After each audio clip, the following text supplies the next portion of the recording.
This is Martin John, and we are here to talk about the Tao Te Ching. The Tao Te Ching is an ancient text written in the 6th century BC, and we look at it in the form of an oracle. We look at it as a way of gaining perspective on issues that we're dealing with day to day.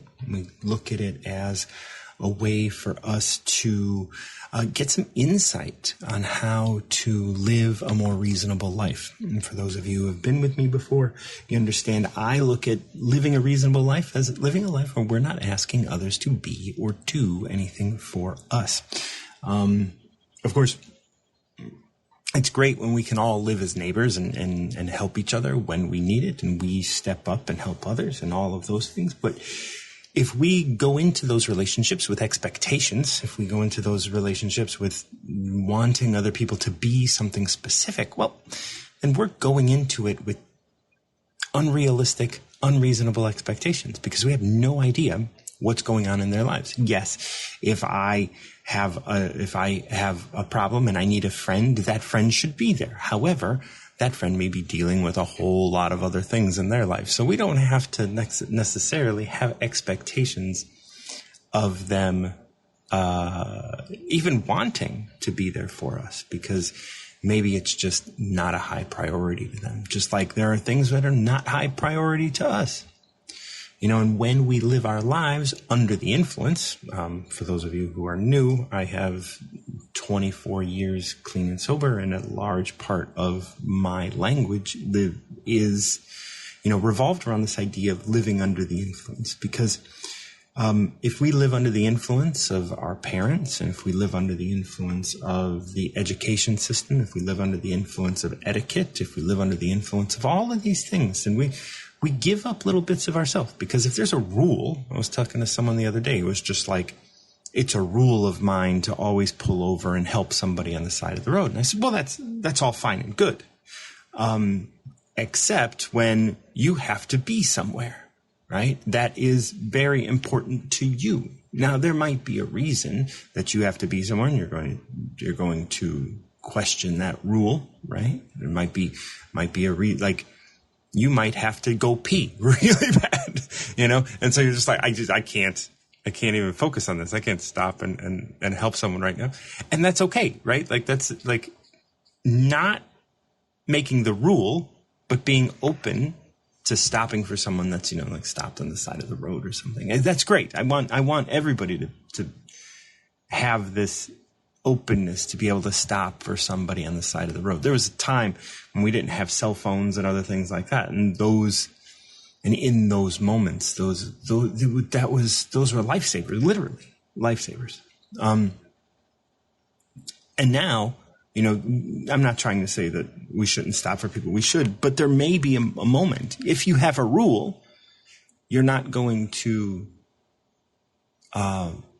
You're going to lean on the rule if that's what you're under the influence of, right? If you're under the influence of this etiquette, and the etiquette says you do this, and if you do not step away from that, you do not, that's just simply etiquette. And although etiquette is very important, it's one of those things that you have to be able to be open to without living a hard-nosed life about. Philip, how you doing? I'm blessed, can't complain. Good, glad to hear it. How you doing? I'm doing very well. Are you familiar with Tao of the Day? What is that? So this is a show that I've been doing for a number of years, and what I do is we talk about the Tao Te Ching. Have you heard of the Tao Te Ching? No, I haven't. Mm-hmm. Can you tell me? Yeah. So the Tao Te Ching is an ancient text written about in the 6th century BC. And it is a text that consists of 81 forms or 81 chapters or verses of text that helps us, that kind of guides us to living a more reasonable life. And what I mean by living a reasonable life, if you didn't hear me earlier, was that we live our lives and don't ask others to be anything for us. If If they want to be, that's absolutely okay. But we don't expect other people to do or live for us in any way. And so we live reasonably, where if people are open to doing something for us, that's wonderful. But we don't have expectations of that. Like, just like in the rain, right? Like, if we wake up and it's raining, it was like, well, I didn't want it to rain. Well, okay, but it is. So, there's nothing you can do about it. Like, you're here and you can accept the fact that it's raining and dress for the weather or whatever.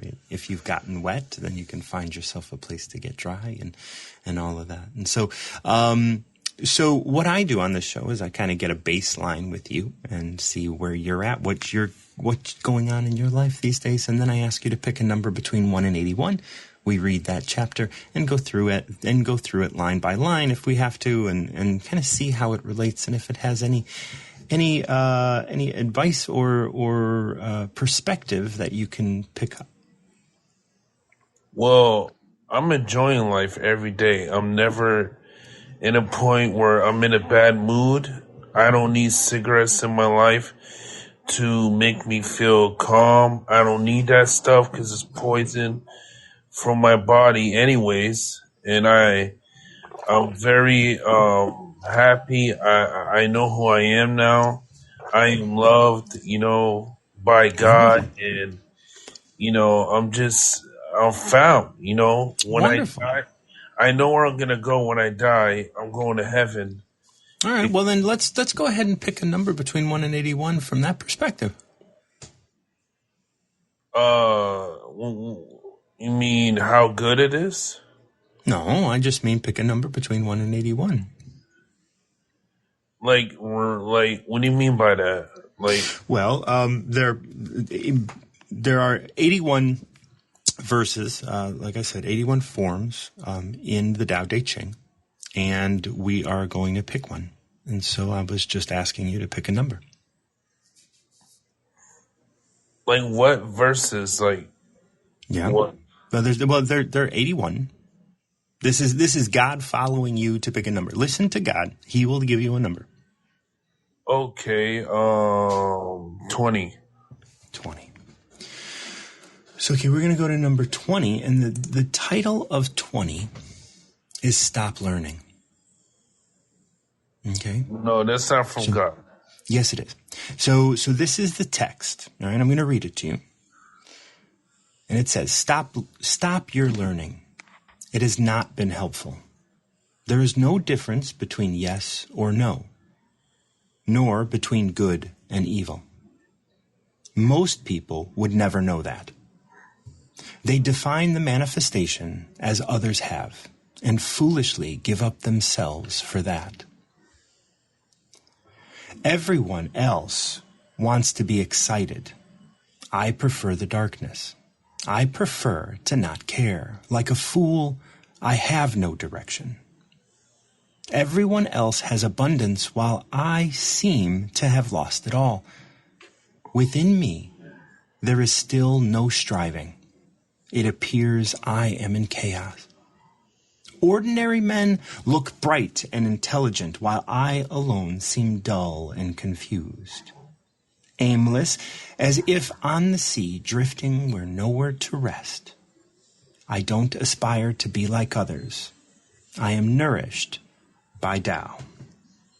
And that, we can replace the word Tao with God. I am nourished by God.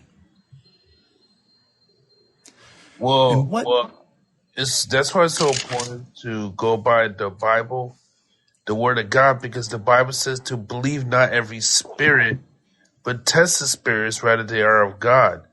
Anything that's not of God is of the devil. You got to be aware, because Satan is the God of this world. He doesn't want you to read the Bible. He wants you to read after other books because he wants you to go to hell. He wants you to read it and believe it. But instead of exposing it, he wants you to read it and believe it so that we could go to hell, because Satan knows that Jesus Christ is the only way. Satan knows that, and he doesn't want you to follow Jesus. Okay, we're going to stop right there. We're going to hold on. I know you have a platform versus of arguing, but like what you're saying, right, are all these things that you've learned, right? You've picked this up through the external, right? And I understand that you've been through, like I have been through deep addiction, and I don't know if you heard me earlier, but I just recently celebrated 24 years clean and sober, and I understand that you had addiction to cigarettes at some point.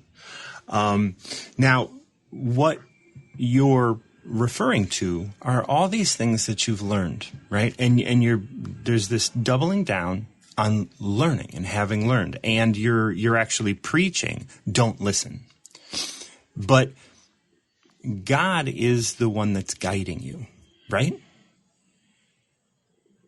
Yeah, he guides me every day. All right, so God guided you to come up here. And so there may be something for you to learn here. And it may be you might have to learn how to be more, more vigilant. And and I may be evil. It's very true. I may be here trying to get you to go to hell. It's very true. You can have that perspective. But in this idea of stop your learning, it has not been helpful, I would argue that you learned to, up until this point, not be open to your surroundings. And so you close off before your surroundings have, the surroundings that God created, by the way, before they have a chance to influence you, before they have a chance to inspire you, before they have a chance to help you see who you are. And I know you said earlier that you know who you are, but with all of the resistance and closed offness that you present, I would argue that is not who anybody is. I mean, if God is behind this all, why would you be closed off? Right? And so I would question that, just as you ought to question if I have good intentions for you. You should question if your mind is doing, like your thinking is doing the heavy lifting, or if God is doing the heavy lifting for you, right? So the first thing I said when I said stop learning, I told you the title of this without knowing anything about it. You said that's not from God.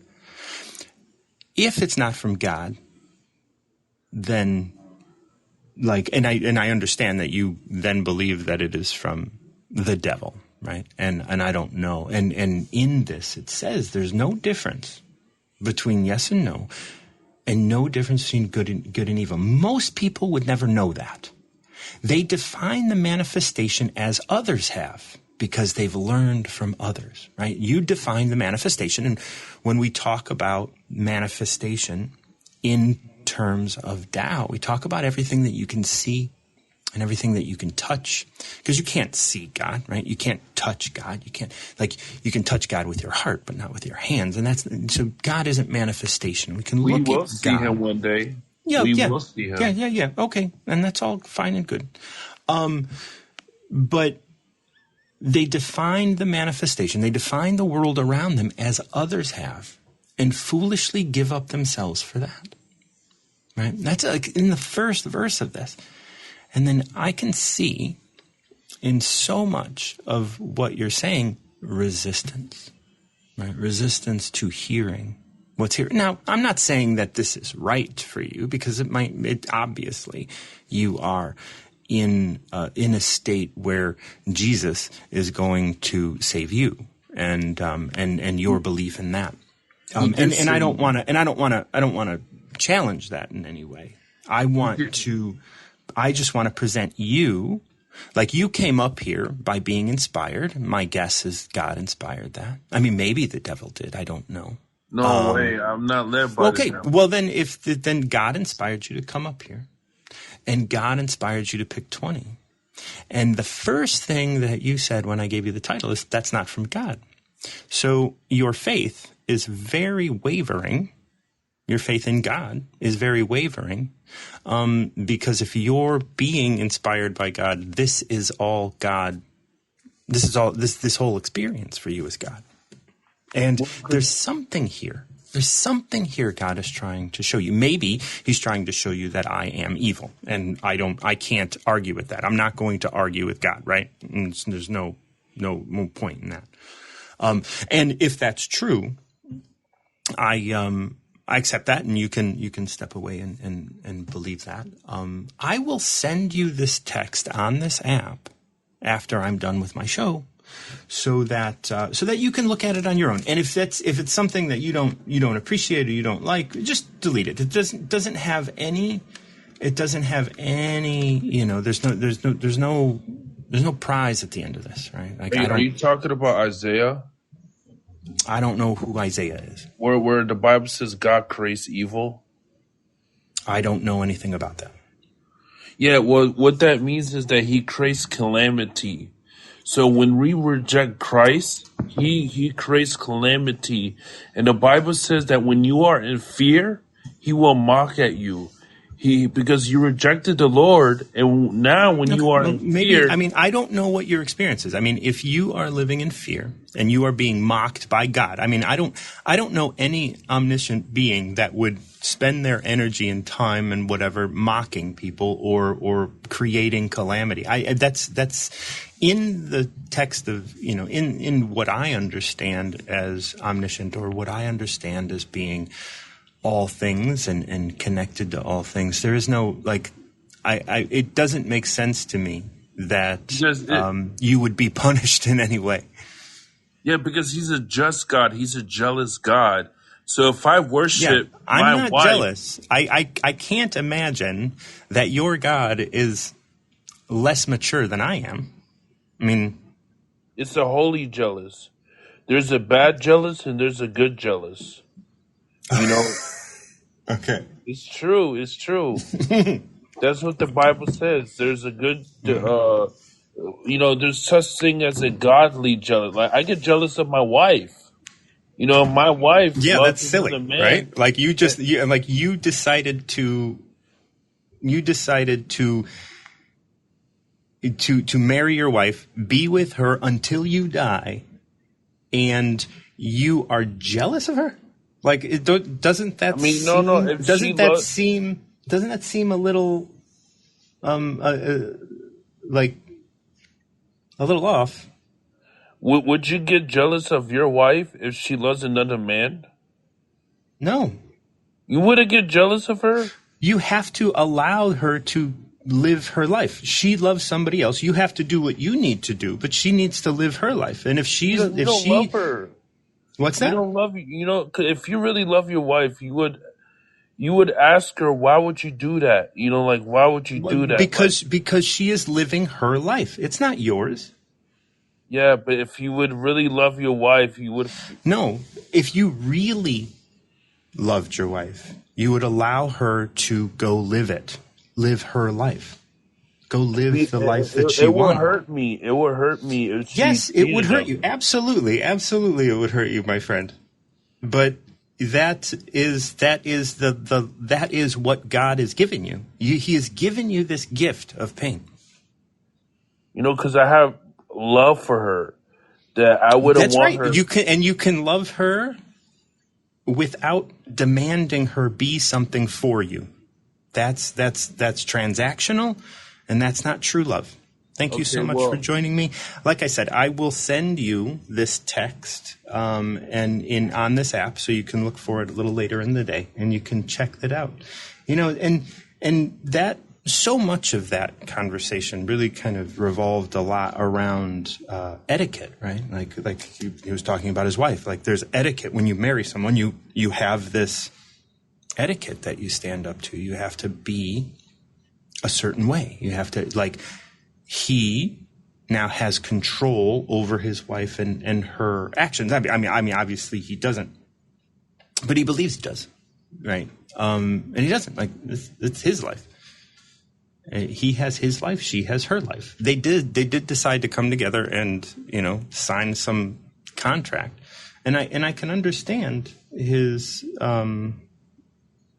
his attraction to the Bible, especially when he wants to, tell his wife how to be, right? And so here in this 20, it's so brilliant, right? So it's so on point because it says, stop your learning. It hasn't been helpful. There's no difference between yes and no, no difference between good and evil. And he's differentiating between all of these, right? Differentiating between what his wife is doing that's good and what his wife is doing that's bad, and what's yes and what's no. And then it says here in this verse 20, most people would never know that. Most people would never know that there's no difference between the two, because they define the manifestation as others have. They define the manifestation as other people have. Now, if he had an open communication and open love with his wife, she may not have fallen in love with someone else. I mean, I don't know, but there's this whole idea of like, these are things that are happening, and as we look at the Tao, these are things that happen for you. And relationships often, come into a time where it's like, you can't love someone else. Well, I'm sorry. Love is universal, right? Love is amongst everybody and everything. And we get pulled in different directions, especially when we close ourselves off to other people. It's like, if you love somebody, then that love is only going to grow. And love is a really, tough thing, especially when you start to demand people love you in specific ways. Melissa, how are you doing? All right. Sometimes people join me accidentally. I just want to sometimes it's accidental and people just get quiet. And sometimes it's microphone stuff. So I'm going to, Melissa Hyatt, if this was an accident, I'll take you off stage in a second. Otherwise, we can say hello. I only give people some time just to figure out their mic if that's the problem or what have you. And after about a minute or whatever, I just take you off stage. And I'll do that now because I can see that your mic is working. My guess is it was just an accident. So you're not on stage anymore. If you did want to come up and talk, I am open to bringing you back up. So this whole verse, number 20, that Philip chose, right? Stop your learning. It hasn't been helpful. There's no difference between yes and no, nor between good and evil. Most people would never know that. They define the manifestation as others have. Why do they do that? Because they learned how to define the manifestation through others. And foolishly, they give up themselves in favor of that. This is all about living under the influence, right? You get married, you're under the influence of the contract of marriage. Now, if you fall in love with somebody, right, it's just like, whoa, your mind goes, it's like, okay, we can all say that, well, no, I've had those ideas or thoughts and stuff, but there are moments where we get tempted. And, do we bring that conversation up to our partner? We just say, hey, I was tempted. Or do we hide that conversation? Because if we hide that conversation, it's going to grow. And then we're going to think we may judge ourselves. We may think of ourselves as a bad person. We may think, all these things. We may try and get around, right? There's all these verses in the Tao that we can reference, which talk about getting around the rules and regulations, talk about things growing within us when we don't acknowledge them. But here we're talking about learning. So you've learned certain things in life, right? You've learned this idea that, you should be jealous, right? Your God is jealous. All of these sorts of things, right? They define the manifestation as others have and foolishly give up themselves for that. So we've addressed that. Now we move on to the next verse, the next line in here, which says, everyone else wants to be excited. Everyone else wants to be excited. When Philip came up, he's excited because he quit smoking. He's excited because his wife, and excited in the grand sense of the word, not excited as being at a parade. You're excited, you're upset, you're angry, you're depressed. Like those are things you've excited your body in some way. Everyone wants to be excited. I prefer the darkness. I prefer to not care. Like a fool, I have no direction. Like it's a beautiful way to be, because it's like, oh, like planting your flag everywhere and being excited to plant your flag and to preach your knowledge, right, is what most people want to embrace. And I would say if his, Philip, when he came up, he started by talking about this idea of not knowing himself, of knowing himself. He talked about the idea of knowing himself. He talked about the idea of, always being happy and And then he's talking about his wife cheating on him or falling in love with another man and stuff like that. And so there's a back and forth here, right? You're never always one thing. And he's not in a place right now where he can't care. He wants to know. He wants to know what's going on. And that's a desire from learning. He wants to, it's like there's a conversation that can be had with his wife.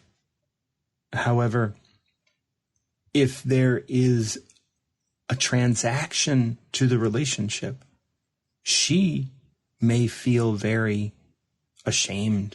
She may feel angry. She may feel upset. She may feel all of these things about what's going on, and may even feel like it's not something she wants to talk about. And if that's the case, you have to, like, if this is a person that you love, you just love them and know that they're doing their best.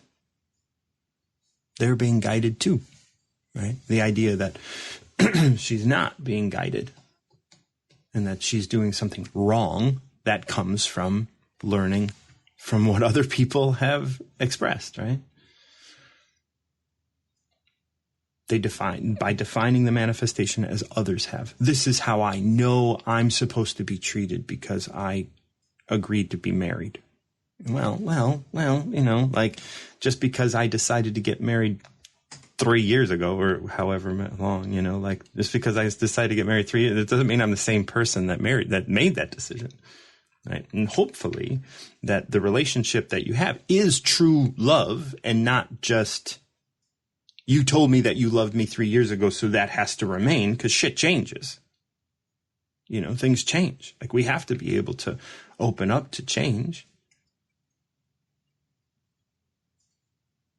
As this again continues to talk about the master, more or less. Everyone else wants to be excited. I prefer the darkness. I prefer to not care.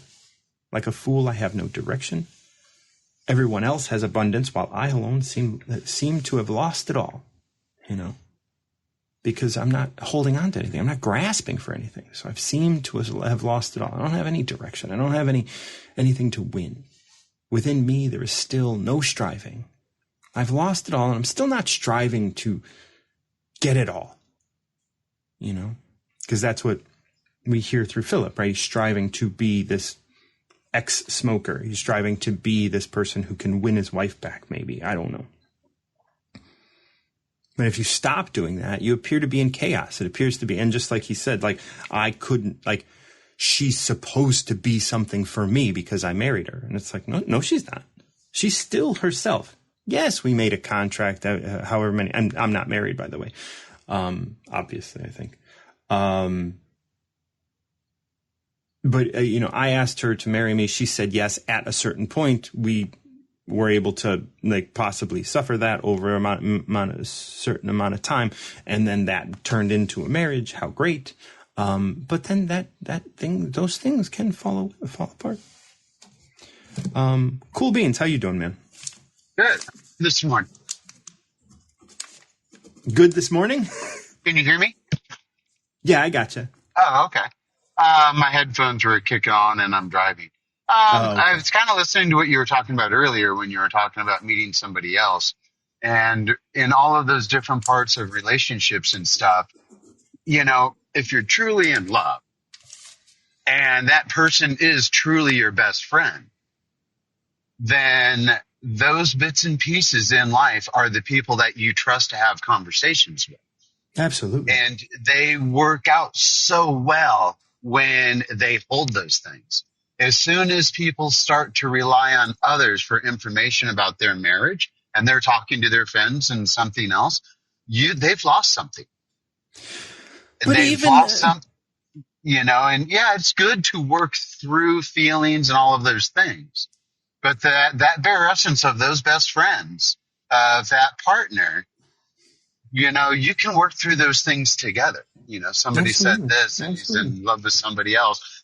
When they need to talk about their own feelings and That's how right. something upset them, they can share that anywhere they need to.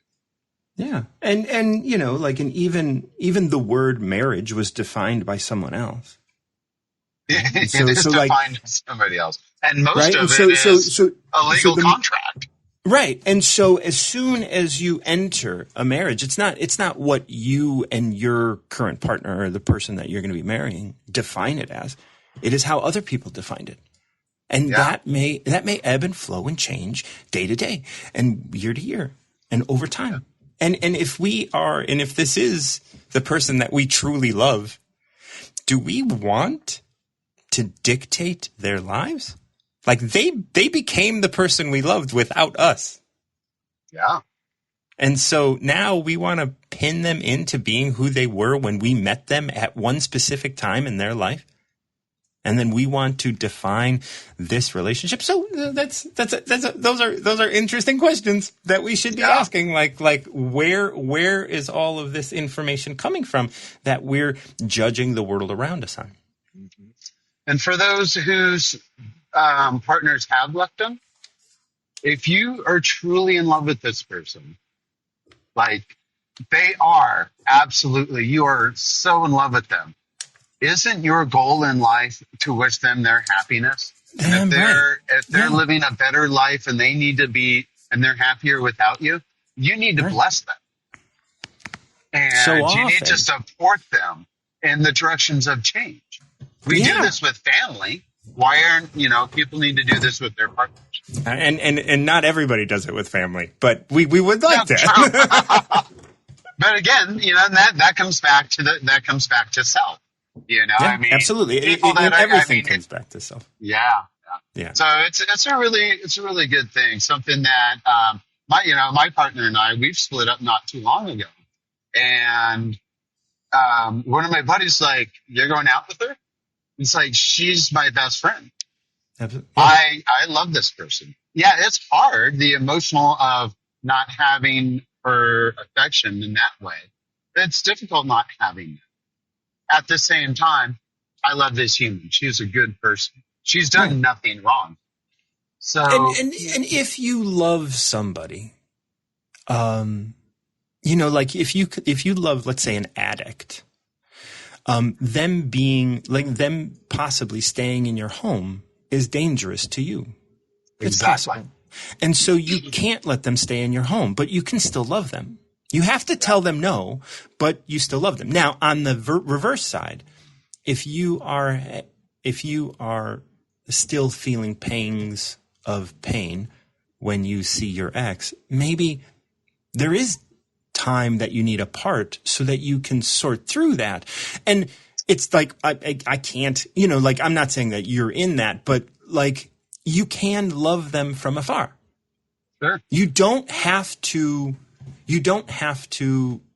necessarily see them all the time. And because you love them so much, it is painful. And it does make you you do fall under the influence of that pain sometimes. And then maybe, absolutely. You might be able to be easily manipulated by your ex because you have those feelings and they know it. And it's like, wait, you know what? In order to keep myself safe from even myself, I have to say no to this coffee date or whatever. I'm not saying that that's what's happening, but I'm just trying to tell listeners that like there are reasons that you would have to love somebody from afar, and that's possible. And there's nothing wrong with being like, look, I love you. I just need my time away from you, or I can't speak to you because it's not of your best interest. And you have to live your life of your best interest because they're going to be doing the same. And if they're not, and if you're not, well, then that becomes transactional. Yeah, and that space that you're speaking of is healing. Yeah. It's healing those wounds. And, Absolutely. It's all of those wounds heal differently from different people. My marriage, I had to lay down the law of we are not speaking unless we are only speaking of our children that we share. Outside of that, I'm not continuing a friendship. And And it's good to have boundaries. Yeah, it is. So yeah. Anyways, it's I think what people miss most when they're talking about love is if that love is when someone speaks to you, do you take it and push it back on them and whatever the issue is, it's on them, or do you stop and reflect on it and look inwards? And as long as we're all looking inwards and showing up our best selves, we can let go of the ego and we can see who we are, and we can build relationships better, and we can allow them to dissipate. Absolutely. Can I ask you to pick a number between 1 and 81? Between 1 and 81. Just off the top of my head for something? Yep. Yeah, how about 31? 31. Okay, 31. This is interesting. So this is Tao of the Day. I don't know if you've heard this show before. I've got pieces, but then I end up getting to the gym and working out, and I'm just running. Okay. So this is the 31st form or 31st verse or chapter or whatever of the Tao, and it's entitled "Of Weapons and Mourning." And you know what's interesting? And mourning means mourning like a death or mourning a passing of some sort. Sure. Right. So of weapons and mourning, and it reads, "Weapons are horrible tools." And what we were talking about earlier was like using your words as weapons. So let's keep that in mind really quickly. Weapons are horrible tools. The master avoids weaponizing anything. Weapons promote fear and separation. Avoided by those who walk in blessings, embraced by those who walk in delusion. If compelled to use them, she uses restraint. There is no glory in victory if weapons are used. Her enemy is not evil, but human like herself. How can she see glory in their slaughter? When the master is compelled to engage a weapon, she does so gravely, filled with compassion, knowing that this is the first state of her mourning. Wow. You know, when you talk about your wife and your separation, it's like, yes, you have to have boundaries, but you don't have to be sharp with your tongue. You don't have to build walls around yourself and your children. You don't have to weaponize anything. No. You know, and that's where the boundaries have come in, because she does. Yeah. And I just walk away and I allow them to be. And, and I wish her healing. So, and a really cool thing that my last partner and I that we had shared is often we see these, you hear people who are making jokes and fun at their partner's expense. And their love taps and their little, jabs and things. And if you're out as couples, sometimes they grow with, consumption of alcohol and things like that. And we in our own said, let's not ever do that, because the soul knows no difference. And those jabs are felt, and they come from a place of real feeling, even when they're spoke humorously. And you end up using the public and the world around you to get them out. And we decided a long time ago that we would never do that. And that has been, and I've taught my son not to do that in his relationship. And watching that change and grow has been wonderful. And in my separation, having that peace of not using jabs and trying to hurt somebody because you hurt has allowed everything to just be beautiful. It's so interesting, because when I meet people who are so proud of their sarcasm, I'm always like, wow, you must be hurting. Yeah. You know, and they grandstand on how sarcastic and catty they can be.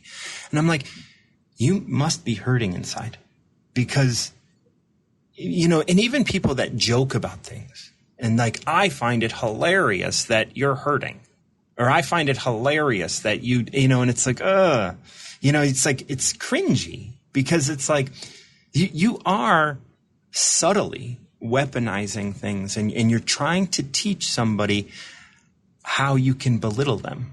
And you're making it okay because you're saying, oh, you can't take a joke. And it's like, well, this is how you believe I'm worthy of being treated.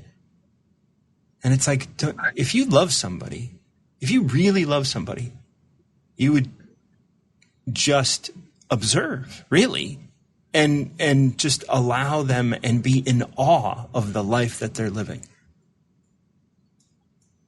rather than have something to say about it. Now, just like you said, you would step away from your wife if she's going to be using weapons and doing stuff like that, all that. But she may continue to follow you. And that's why it says, if compelled to use them, the master uses restraint. Because there is no glory if weapons are used.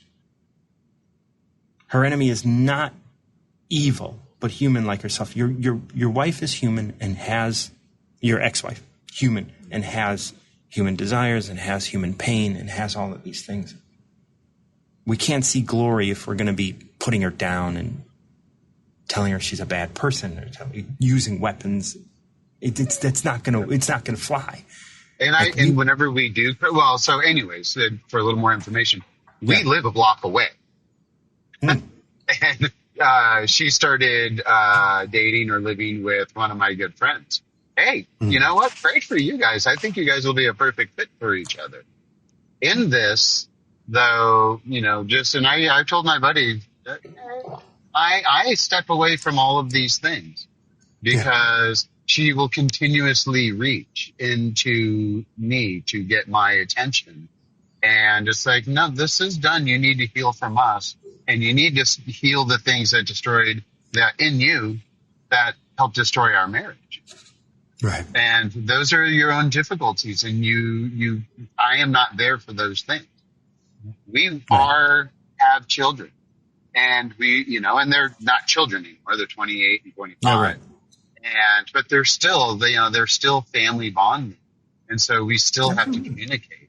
So the rule and the boundary I put down is, I will not deal with you at all, even on the children, if you've been drinking. Good for you. Yeah. And, I remove all of that. And I will, the only time I'm verbal is, hey, we got an agreement that you don't touch me. Right. And that's great. Yeah. And none of it is spiteful. None of it is out of hate. It's me protecting me. Those are my shields. And I really love that, with the weaponry. Thank you. I'm going to be heading into the gym. So all right, you have a good workout, and and I'll send this to you on the back channel just when I'm done with the show. Thank you so much. Hey, thank you. That was wonderful. Absolutely. I just saw that Melissa came in, but Max has been in. Melissa, if you can hang out, please do. Otherwise, we can catch up again. So Max is going to come up. Hey, Max, how you doing, man? Hey, Martin John. I'm doing pretty good. How are you doing? Oh, I'm doing wonderfully. It's been a good show. I had Philip and Cool Beans come up. I don't know that I've spoken with either of them before. I love the fact that his name is Cool Beans, because I learned that phrase from my mother, and nobody else I know says it. Like, I think it's an older phrase, like a older generation phrase. And I say it all the time, and they're like, what are you talking about? And I'm like, Cool Beans, like, that's pretty rad. Like, Cool Beans, And they're like, no, we don't know. I'm like, oh, well, sorry, not sorry, but you're missing out. But, no, I'm having a great morning. I had some resolution with my dietitian who was in that meeting the other day. We talked about that I was having conflict about, and I spoke up about it, and I said, I felt this way about the meeting, and I mean, you guys have every right to feel your way about our going, and she actually respected the fact that I felt that way, and she said, you know what, we didn't acknowledge that you are trying. And, it felt really good. It did feel good that she acknowledged my efforts, and that they were just trying to spit out the facts, and I was trying to spit out reality, and that those two don't really mix very well. Or sometimes they mix very well, but in that case, it didn't mix very well. But you know what? It came to a place where we came up with a solid plan for myself. And I don't know if you can tell in my voice, but I'm in a much better headspace and a much better physical space because I've started. Calm. Yeah, I'm much more calm. I have more energy because I have fuel in me. And yeah, so I feel more at peace with how things are going. Yeah.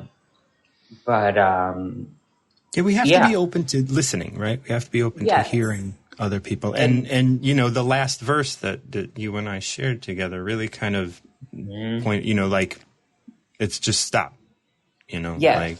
just like stop resisting. Like they need to stop resisting. You need to stop resisting.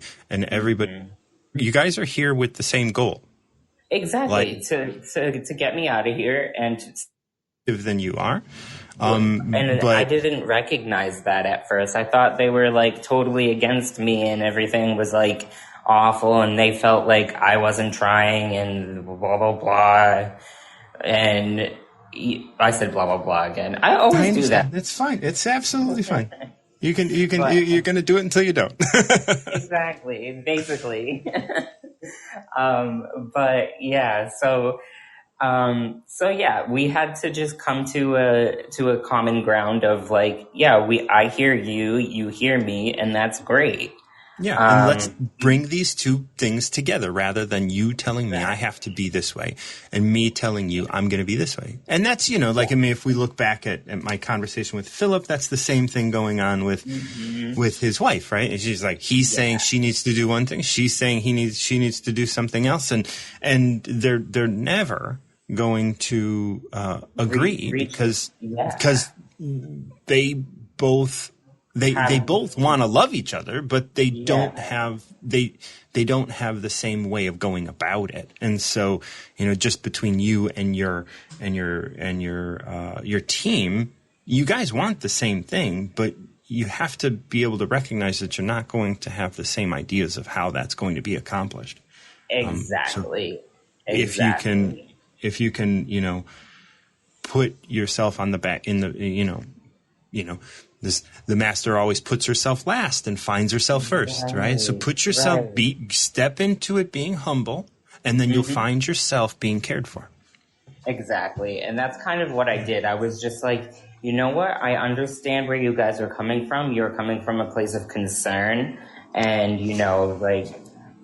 worry and for my health. And I understand that it's a liability and for yourself and me. And, but hear me out. I was trying to come to a plan that was going to be suitable for me to get to a place where, but it just wasn't fast enough for them, I think. And they had ideas.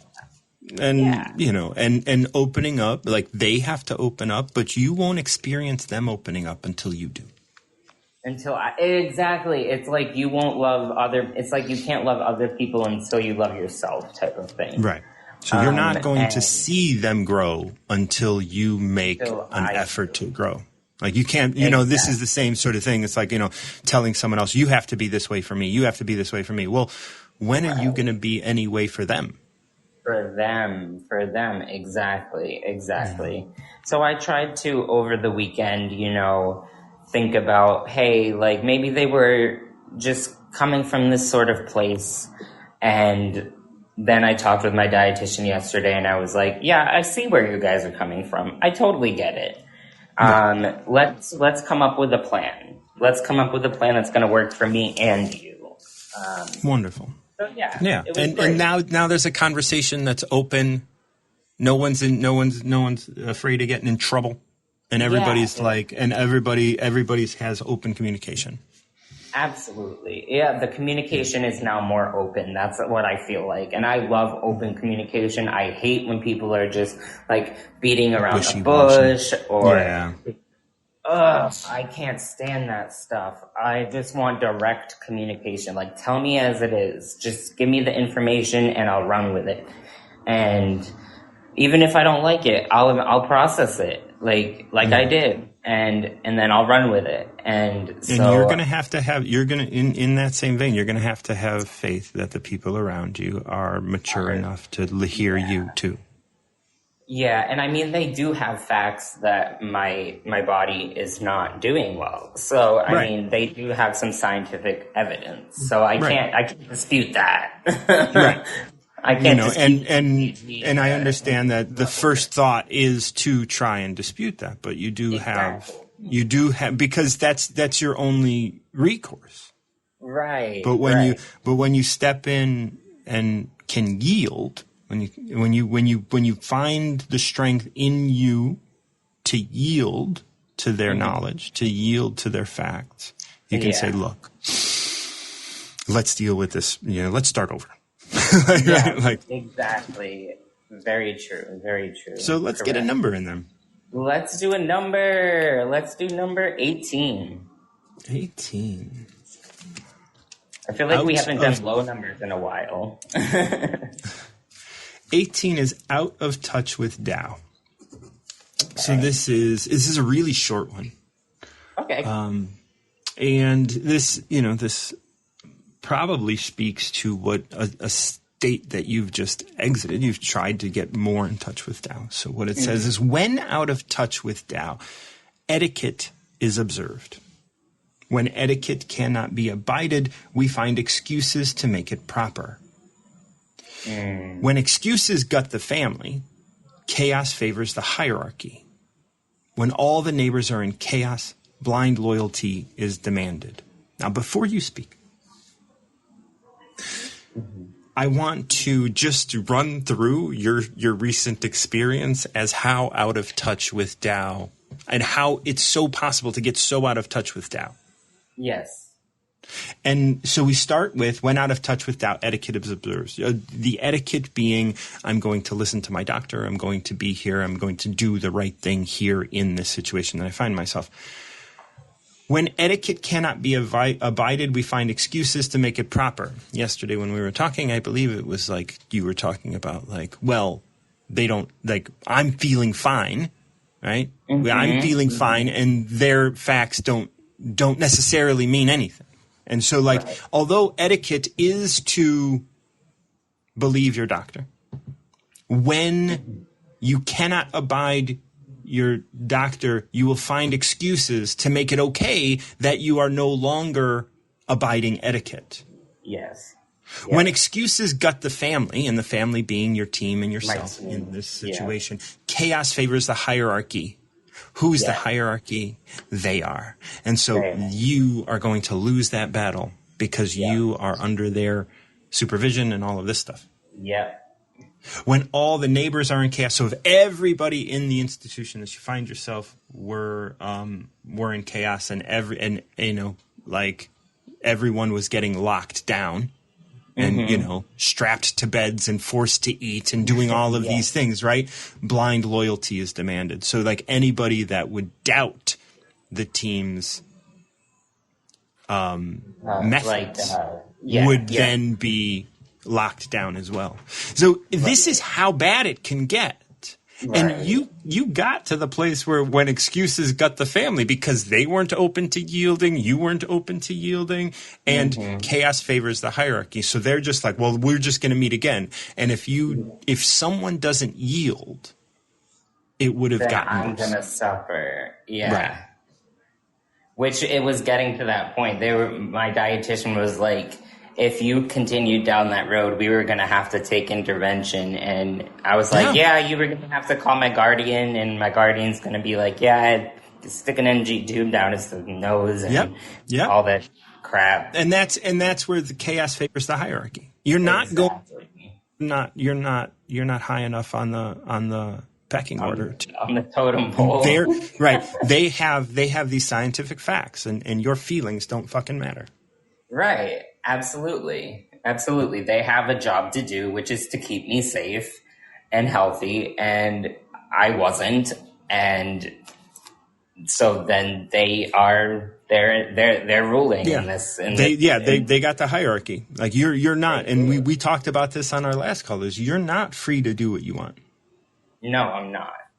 You're in this situation. With the guardian situation, because like if I didn't have the guardian, I would have the right to refuse, but I don't have the right to refuse anymore, and that's why they put the guardian in place and went for months and months and months and months trying to get a court case going because I was doing so poorly for over a year. So it was just, but I totally see it. I totally see where I was not in touch with Tao. I was in touch with my emotional side. I was in touch with, your ego. You wanted to wanted to control over your treatment, but you don't you ended up here because you can't do that yet. Exactly. That's what I didn't see. I didn't see that, like, I'm here because I couldn't keep myself safe. And, they're trying to keep me safe. And yet again, I am resisting safety. Like, I am resisting the reason I am here. And I had to come to the realization that, I'm here for a reason, to get treatment, to be able to be safe in the community. Why am I resisting them when they're trying to help me do that so that I can leave and be released to the community and stay out into the community and be well and just thrive, So, and you have to open your heart in order to follow Tao, because, like, you start leaning on etiquette, and then when you're like, nope, I can't abide etiquette anymore, and then you find excuses, and that's what we talked about yesterday. We're going through all your excuses, all of the things that made it, and then it's like, okay, well, it is about stepping back and being open to, like, it's surrendering, again, not submitting, but surrendering and making sure, like, because if you present them with resistance, they're going to present you with resistance, and that's what you're going to see. For sure. Well, that was a great reading. I loved that because it really spoke to how I was before and how I am not right now. Yeah, and now you have a way to see the difference. Yeah, exactly. I have a comparison. Right. But I'm about to drop off. I just want to say thank you so much. Have a great Tuesday. And I will do so myself. And it was great talking to you as always. Thanks. Love you, man. We'll talk soon. Love you. Okay, we're going to bring Melissa up, and then we're going to probably call it. It seems like people are... Melissa's dropped off. So, did she? Or did she get kicked out? I don't know. Sometimes there's little glitches when someone's been in the queue for a while. Melissa, how are you, dear? I am doing very well, Martin John. Really? I'm so glad to hear that. I am. I'm having a bit of some revelation today, and it's wonderful. Yeah, it takes some time. You dropping those limiting beliefs and, trying to embrace some new things. It does take some time, but I'm thankful. Yeah, I'm glad. And I'm so glad. Really, oh my goodness, I really enjoyed your conversation with Cool Beans. It was, providing some of that revelation that I'm referring to. So that's good. I'm very thankful that I joined when I did. And So how's your health? I'm on my second course of antibiotics now and steroids, and so I got to go back to the doctor on Friday, but I'm not down and out, Good. Even though I got put on the attendance monitoring program because I took 3 days off of work last week. But you know what? You do what you got to do. I got to take care of me because I'm the only me that there is, Martin John. That's right. And we need you out there. That's right. As crazy as I might be, I'm here for a reason. You know what I have to, I know one time we were talking about like the possibility of you getting fired, and that's like not going to happen. And now you're on an attendance list. It's like you're being challenged. You're being challenged to like these old beliefs as they start to go away. They're going to get challenged, and you have to, like, the more faith you have and the more belief you have in yourself, the more you just get to solidify yourself within all of that, and you get to really live this new life. And I'm so grateful for that. I'm very grateful for it too, and it's worth fighting for. I mean, I know we say that everything is stupid, but life is a gift, and we were given it for a reason. Yeah. Yeah, this is life is a gift received from Tao, and everything is sustained in support of that gift. Even that damn like attendance list that's being sustained in support of your life. It's for a damn reason too. That was definitely stupid. No, but see, and you're just like you can shrug your shoulders and go, okay. Hey, far out. You know what? That's what you need to do. Then that's what you felt you needed to do, right? That's right. And like you said, I'm not going to lose my job because you know what? I'm one of those people that doesn't give up, Martin John. That's right. Not in my nature. Not me. You are here, present with it all. Yes, and I'm very grateful go ahead and today. Pick a number I have a number today. Okay, I got the number 16, Martin John. Lay it on me. 16. Oh, I love 16. 16. It's stillness and integration. I think. Yes. Stillness and integration. It is. I mean, they're a number that I know. They're a number, like that I just like resonate with. And 16 is one of them. I was talking to a friend of mine the other day, and she's in a grad program, and she was like, yes, like I need to be quiet. And I was like, yeah, you need like don't start the next semester before you get back to school. You take these 2 weeks and be still. And this one, 16, Stillness and Integration, reads, being empty of mind is of the utmost importance and is to be guarded with fervor. We have all seen states of action arise, and always beyond it returns stillness. When any state of action is complete, it naturally returns to stillness. This allows integration of what arose from action, which is the natural cycle of maturation. If stillness and integration cannot be achieved, constant action will lead to anxiety and wild movements. Yielding to stillness makes one impartial, and all particular things fall away. Then, when it is time to die, one can be impartial to that as well. Wow. Laying down some more revelation, my friend. So, you and I worked together for a little bit, and that's action. Beyond that, you find stillness. And that stillness, if we're not careful and allow that stillness is forced upon us. Through illness and other things like that, right? If you don't take time for wellness, you're gonna be forced to take time for illness, they say. Right. Wow, you're really putting it out there today, Martin John. Yeah, those stillness, maturation, and yielding really stood out to me, and absolutely what you were saying. I wasn't taking time for me, and so sometimes the universe will lay your ass out.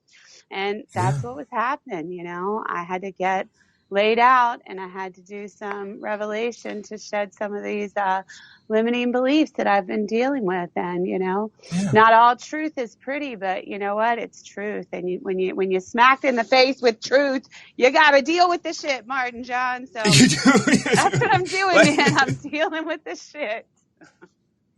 And and so much of this is in the first line, being empty of mind is of the utmost importance. Because like all of that shit, all of those old limiting beliefs is all story. Boy, can I spin one? Yeah. And it's like that story. And that's why it says, and should be guarded with fervor. And like when I wrote that, when I decided that I would write it in that way, it's like you have to put a lot of energy into not thinking at all. And guard that. Yes. And once a story starts to get spun, you have to, like, before it even gets underway, before it even, there's that verse that says it's easy to stop something before it's grown big. But if you aren't practiced at it, it's going to keep growing and growing and growing. And that's why I wanted to be like, I want people to put a lot of energy in some way into quieting their mind. And that's why I say it should be guarded with fervor. We all have seen states of action arise, and always beyond it returns stillness. It's like stillness is on its way. It's always coming, because that's how we're going to mature. And my guess is, now I'm going to use the word relationship as a broad sense, but like your relationships are getting stronger, and you're learning which ones are weak and which ones you don't need. And that I need to mature and be still in those relationships, Martin. Yeah, right. That there needs to be some moving going on. And that is going to allow others to mature as well, without you demanding it. Yeah. Yeah, because and that's something we've talked about a lot before. And I know I'm working on is the expectations. And as much as I don't want people to have expectations of me, how arrogant for me to have expectations of others. Absolutely. What's that line? How arrogant you must be. I remember we read that one day. And I'm like, whoa, so the damn puzzle pieces are really starting to fall into place. And it's kind of cool, man. It takes time. Cool. It takes time. It takes time. Well, and willingness. But it takes willingness to be open to the shit too. Because absolutely. Riddles aren't easily solved, and my mind has a way of spinning some shit, as we know. Yeah. But there was some stillness thrust upon me, and now, luckily, I'm listening in that stillness, and I'm gaining some insight, and it was some very much needed insight, my friend. Yeah. It's like, you're beautiful, and you're doing so, like, you're going to fulfill more than you could ever imagine by being you, rather than being what you thought you were. Or what I thought I needed to be. Yeah. Yeah. And you're open now to connect with people in ways that you were not before. And you're open to seeing truth. As much as you might not freaking like it, you got it, because it'll slap you in the damn face. It does, yes, it does. But I'd rather get slapped in the face by the truth than comfort myself with lies. Exactly. Yep. That is absolutely true. So once again, my friend, I just have to thank you for what you do, and you're amazing. I love you, and I hope you have a wonderful day. I will. I hope you do too. My love to you, dear. We'll talk again soon. All right. Bye-bye. Bye-bye.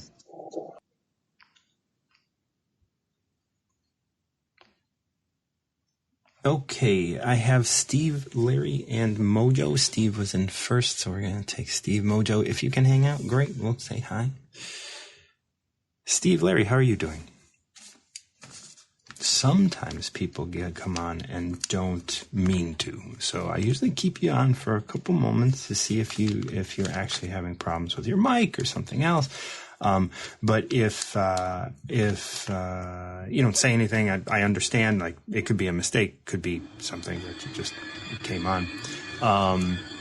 Steve, are you there?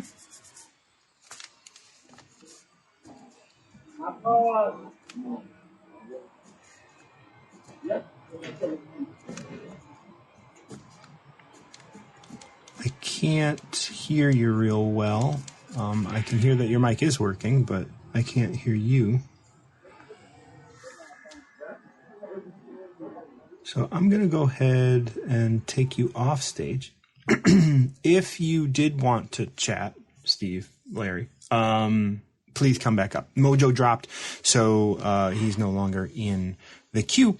But thank you guys so much for joining me. This is Martin John, Philip, number 20. I hope that we had a conversation that was at least intriguing for you. I understand how it could be for people who have